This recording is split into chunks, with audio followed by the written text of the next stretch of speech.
No, definitivamente la parte visual, plástica, crecí rodeada de eso. Vengo de una familia de artistas. Mi mamá bailarina y mi papá museógrafo, diseñador y pintor. O sea, pero fundamentalmente museógrafo.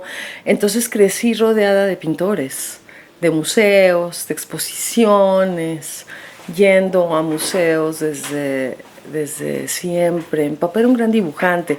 Entonces él platicaba dibujando. Dibujábamos juntos. Y desde chica yo decía que iba a ser bailarina y pintora. Entonces siempre dibujé, siempre pinté.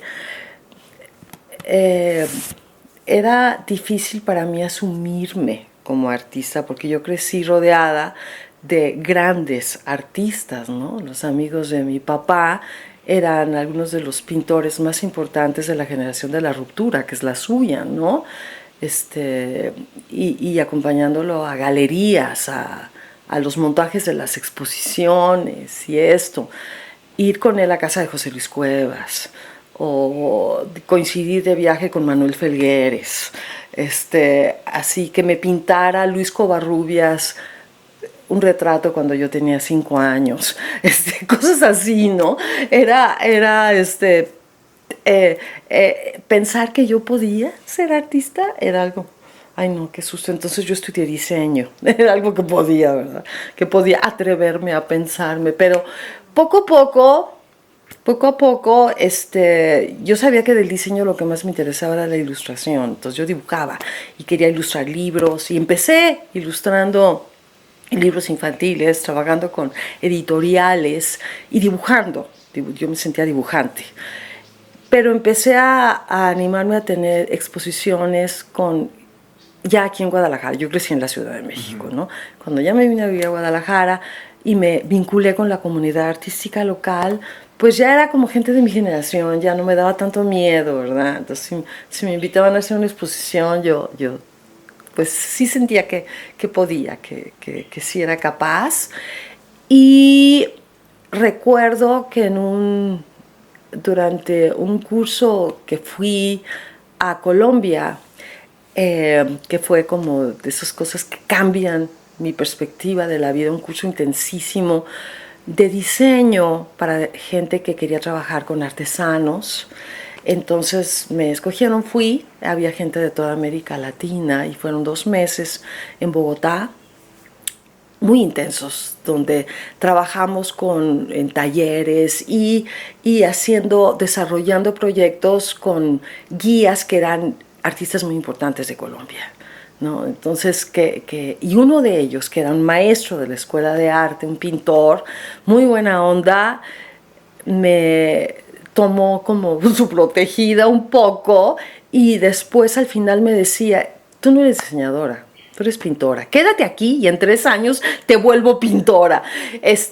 No me podía quedar, pero el que él me lo dijera, ya, me hizo sentir, sí puedo, sí puedo atreverme a pensarme que puedo ser pintora. Entonces a partir de allí ya cambió mi perspectiva. Yo ya tenía varias exposiciones, pero como dibujante, no, ya empecé a atreverme a trabajar con otras técnicas. Fui muy afortunada porque tenía cerca de mí gente que me guió, gente que yo admiraba mucho. Más allá de mis papás, ¿no? Gente alrededor que me hizo tener confianza en mi capacidad. Y la música llegó muy pronto cuando decidí que no quería bailar, que era demasiado sufrimiento en la adolescencia. Yo ya estaba en la carrera de danza, en Bellas Artes, estaba ya encaminada. A los 17 años yo dije, no más, sufro mucho, ya dejó de ser un gozo, es como estar en el ejército esto y no. Pero yo ya cantaba, tomaba clases de canto y de música. Un poco como porque mi abuela era muy buena maestra, o sea, toda la familia. Era una maravillosa maestra de canto.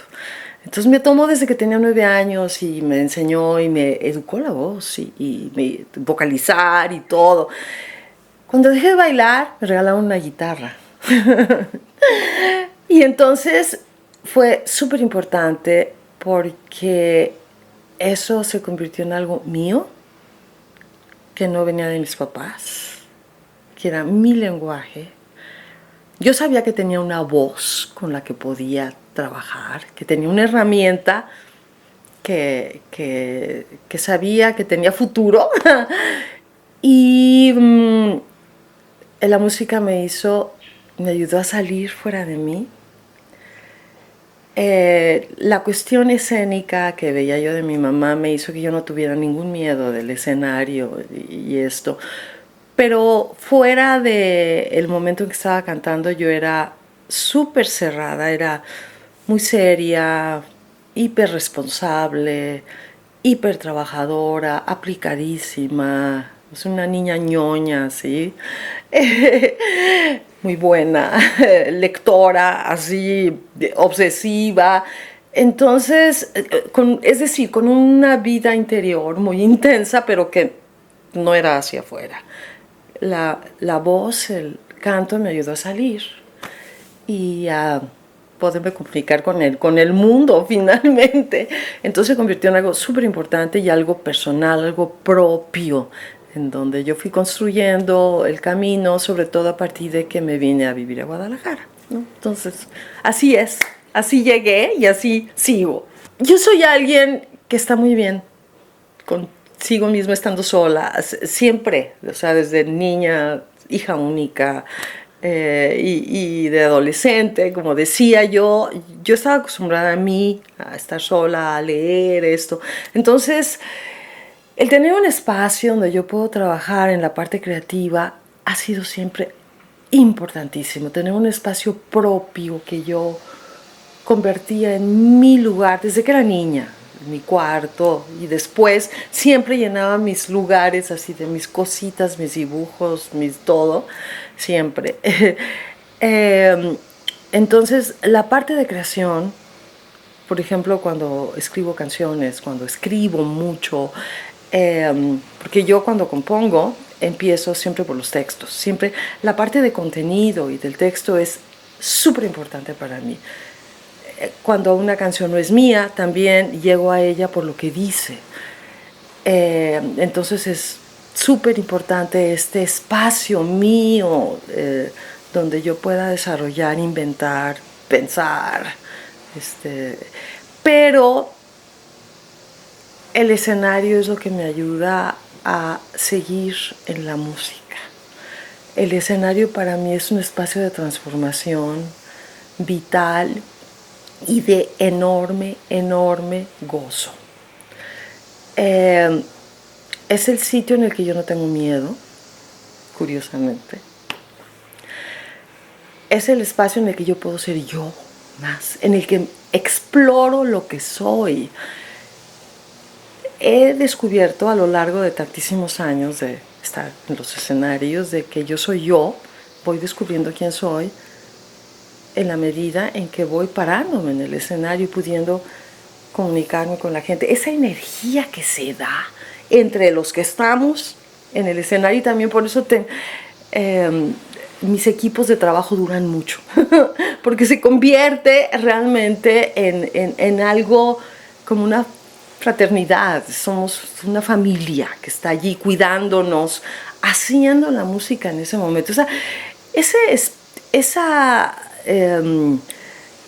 espíritu efímero que tiene la música, que es algo que haces, que no dura, que lo haces en ese momento, colectivamente, es tan enriquecedor y tan emocionante.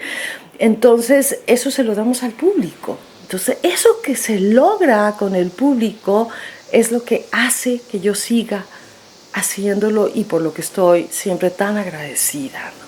Y que tengan la generosidad de recibir mis inventos, porque a lo largo de mi carrera, de los 17 discos como solista, yo no he permanecido con el mismo sonido ni en el mismo sitio, ¿no? O sea, para mí la música es un espacio de exploración constante, de atrevimiento. Si yo no me atrevo a caminar por caminos nuevos, ¿cuál es el sentido?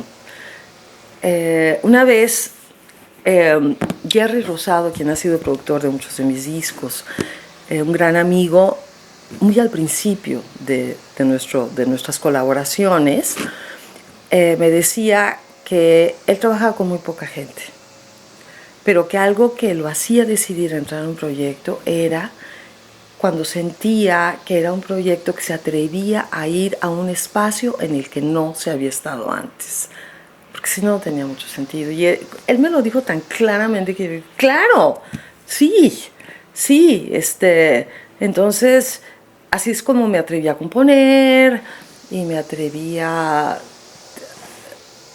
que el espacio de trabajo con mis colaboradores sea también un espacio de búsqueda en el que estoy abierta a propuestas y a ser cada vez mejor, ¿no? Y creo que eso me permite tener una voz que siga funcionando, ¿no? Y que siga siendo válida en el escenario.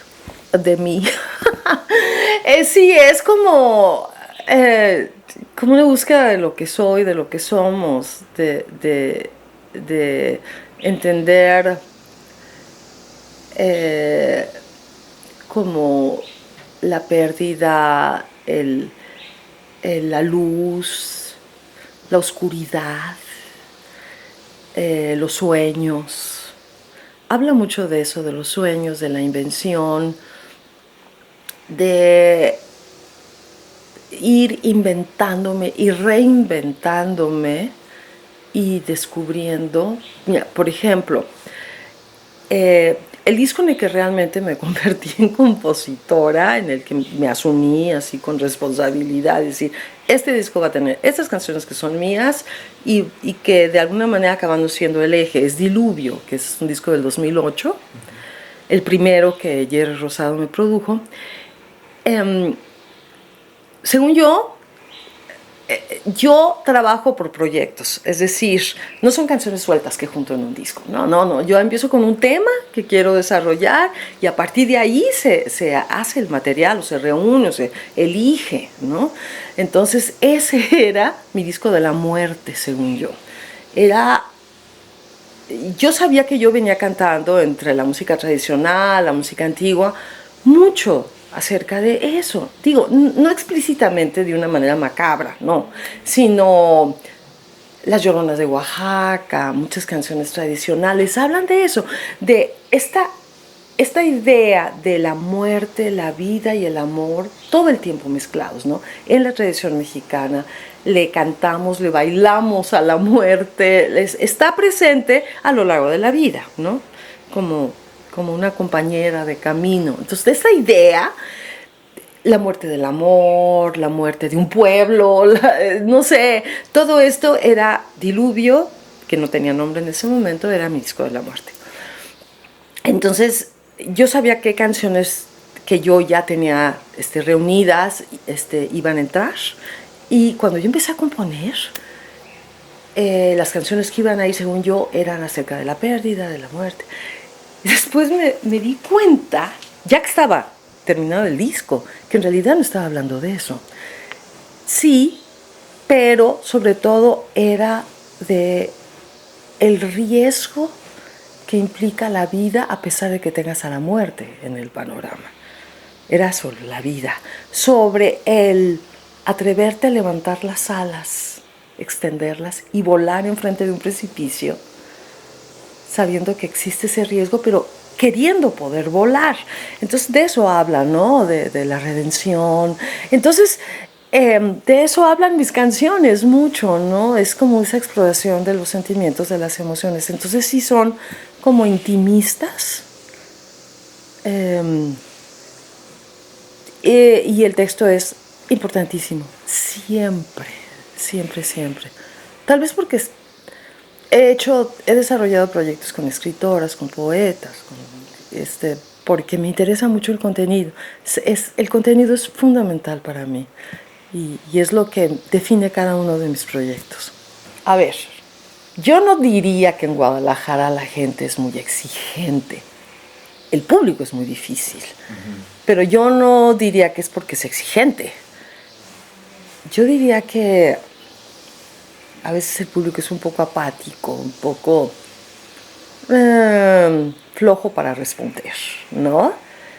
Porque, mira, viajando, he tenido el privilegio de presentar mi trabajo en muchos lados. Y cuando te dedicas a hacer música como la que yo hago, que no es precisamente mainstream, y llegas a Alemania y cantas en un teatro donde el público no te conoce porque no estás en la radio ni en la tele y pues no hablan tu idioma, ¿verdad? Y vas a cantar cosas en un idioma que no entienden. Y la gente se para al final y te aplaude. Y tú dices, esta gente ha oído muchas cosas y conoce. Entonces, yo no siento que el público de Guadalajara necesariamente es más exigente, porque sí he cantado ante públicos que según yo eran muy exigentes y pueden responder y van y son curiosos. Creo que eso le falta al público de Guadalajara, la curiosidad y estar dispuestos a correr riesgos por conocer. En general, ¿no? En la cultura. Ajá, a pesar de que hay ciertas cosas, tenemos la FIL, que se llena y se llena de jóvenes y me parece una maravilla, ¿no?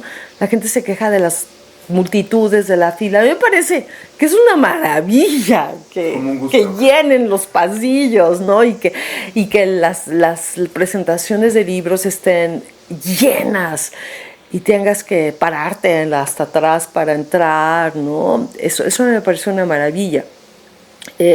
La tenemos aquí, eso debería de despertar. Además, Guadalajara ha sido cuna de muchos proyectos y muchos proyectos subversivos, ¿no? Sí, no nada más de la música tradicional y esto, ¿no? Sino de proyectos que han roto barreras, pero que tristemente han tenido que irse a otro lado muchas veces. Yo no me he ido a ningún lado. A pesar de que soy chilanga, a pesar de que mi familia estaba en la Ciudad de México, es decir, siempre he estado conectada con la Ciudad de México, ¿no? También es mi ciudad y sé que este es un país centrista y que tienes que estar yendo allá y que el público de la Ciudad de México es muy importante, los medios, todo eso, ¿verdad? Presentarme allá es importante.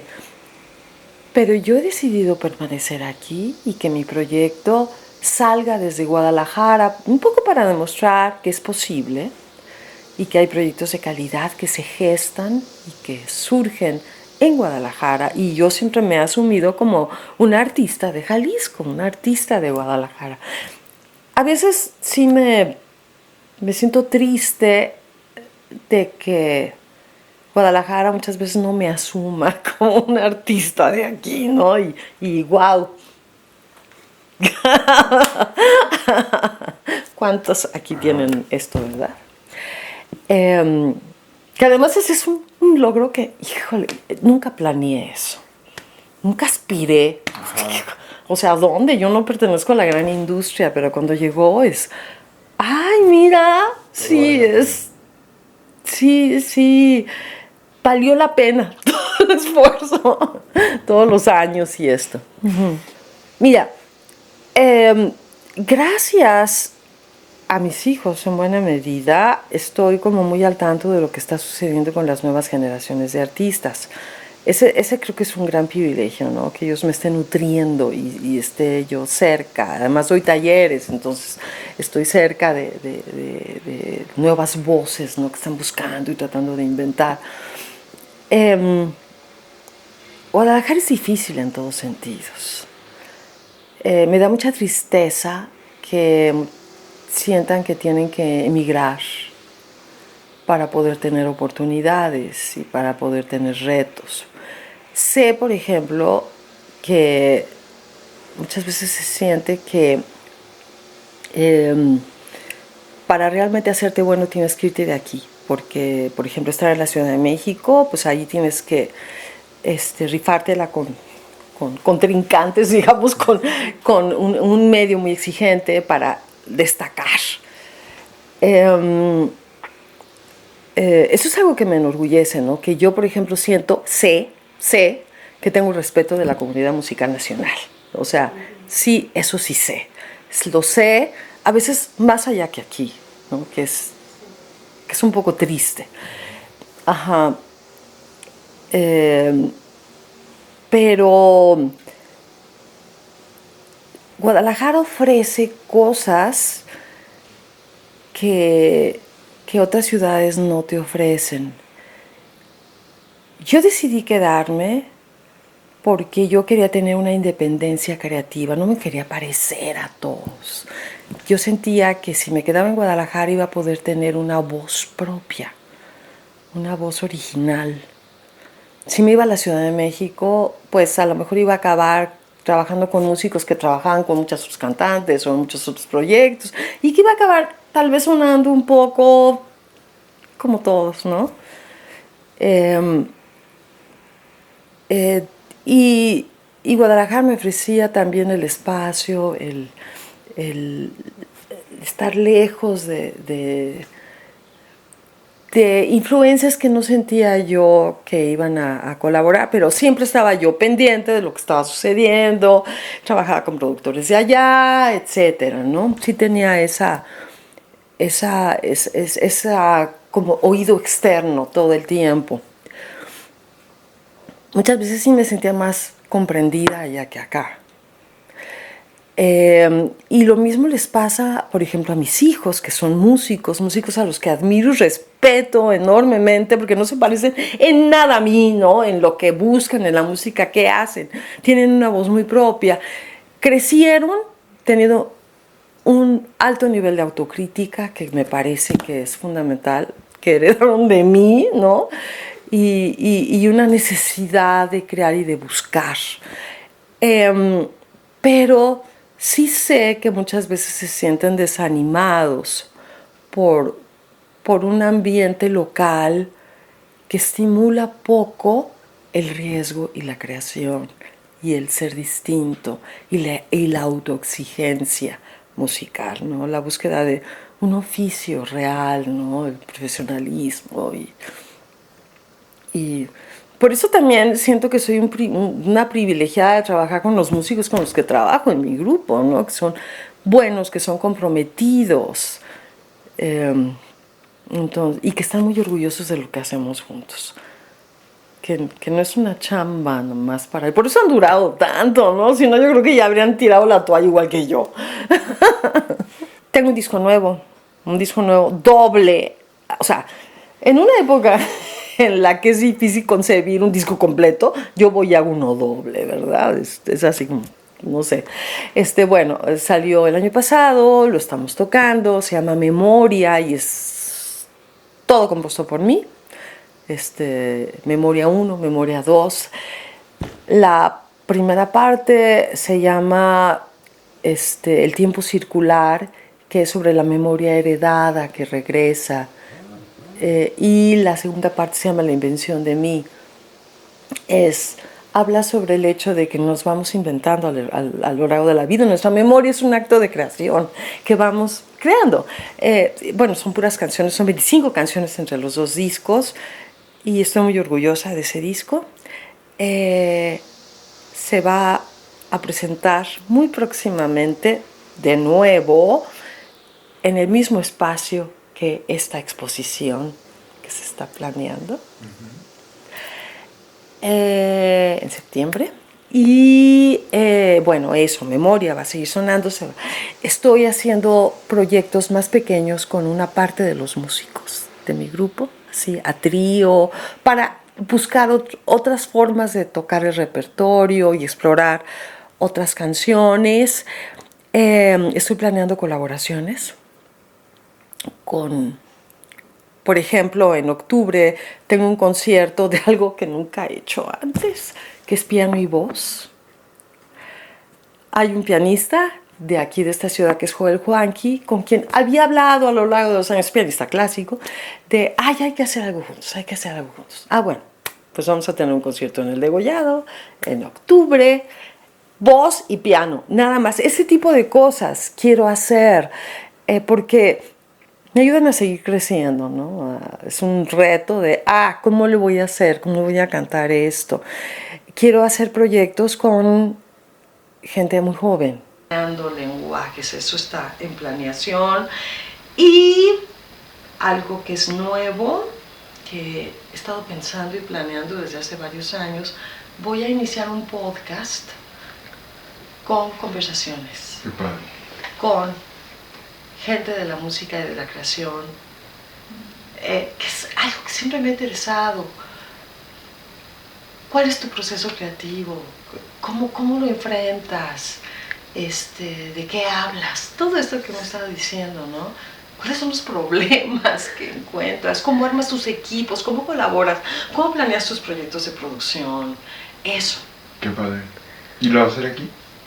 Lo vamos a hacer aquí. No, y ya he tenido pláticas desde hace tiempo con Radio Universidad para que se incorpore a su plataforma de podcasts y estar en Spotify y esto, ¿no? Pero es algo que he querido hacer, ¿no? Y con gente muy diversa, sobre todo joven, de la escena y de la escena de Jalisco principalmente, ¿no? Qué padre, felicidades. ¿Cuándo empieza? Eso. Ya lo quiero ver. Y ya quiero oír el disco también, los discos. Pues, Y una exposición, desde hace mucho que estaba planeándola y finalmente hay una pequeña galería en Guadalajara, en Alcalde, es la Galería de Alcalde, y ya tengo agendada una exposición, la agendé para, ahora sí ponerme a trabajar en eso, para noviembre de este año, Ya. Entonces, eso, todo eso. se cierra el año bien.